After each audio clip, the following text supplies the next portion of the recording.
We are here at Continuamos. We are a boatyard in the north of Holland, in Friesland. It's a very small, remote farmer area.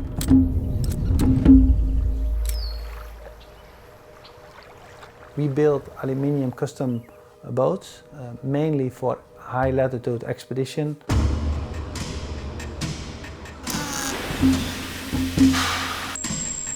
We work with a team of 50 people. We have a lot of people who are self-trained. It's not like you can read it in a magazine or it's a program what guides you through it.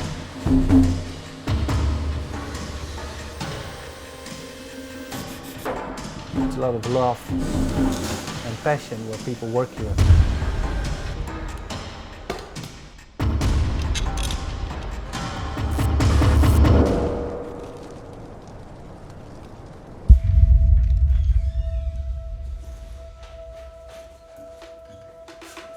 What makes Pelagic project special? I think the team, it's a very professional team you work with. It's Kip Novak. The owner has a lot of experience, but he has a team around him who knows very much about boating.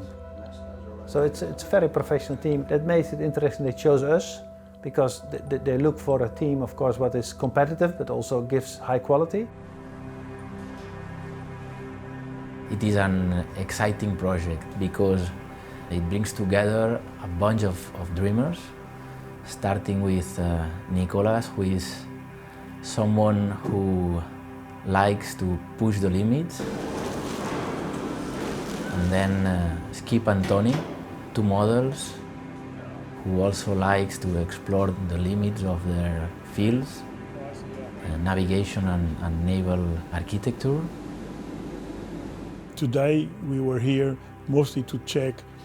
It's a final opportunity, in fact, to basically see the inside of the aluminium work before all the joinery and insulation and all that goes in.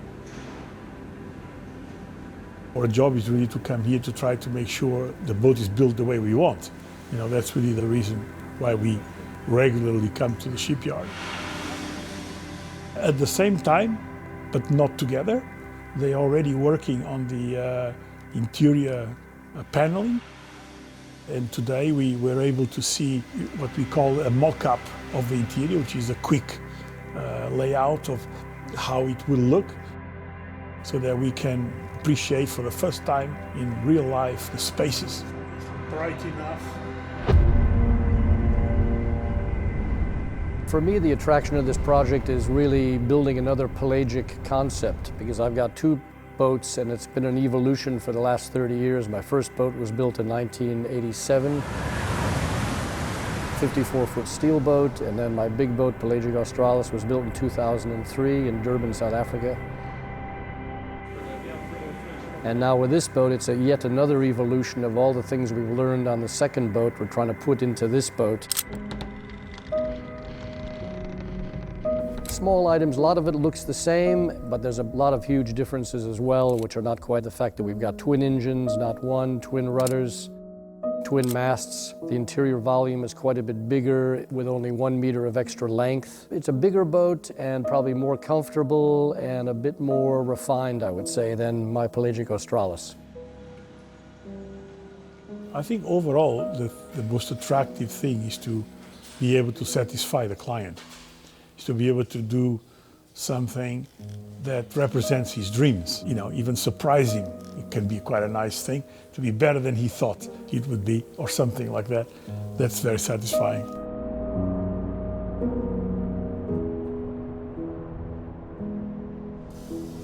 Technically, to sail in the high latitudes, it represents extreme weather conditions, isolation.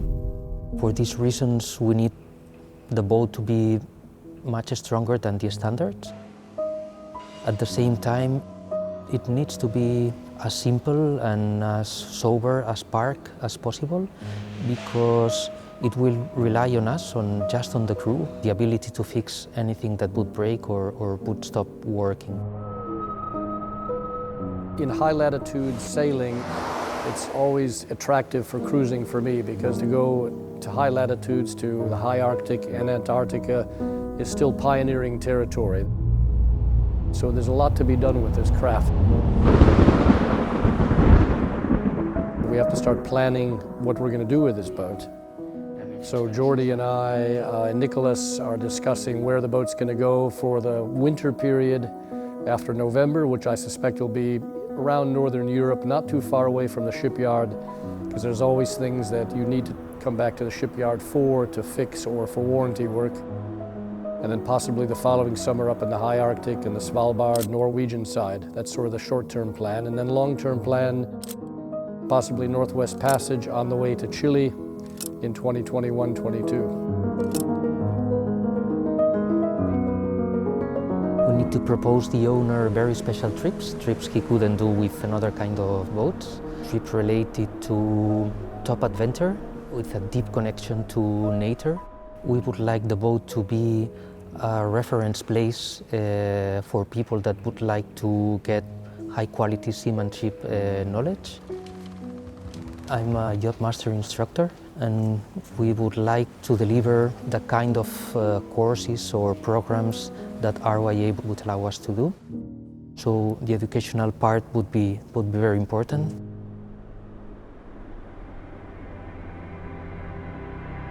A few years ago, Nicholas promoted a sailing school in the south of Chile, in a place called Puerto Williams. It's the last village before reaching the famous Cape Horn. He did it with the idea in mind to educate children through sailing, developing in them leadership, teamwork, respect, and responsibility. So the ship is meant to go one step beyond, allowing these young Chileans to continue developing and fulfilling themselves, becoming sailors and being able in turn to give their passion for sailing to others, to show the beauty of their territory and becoming themselves ambassadors of Patagonia.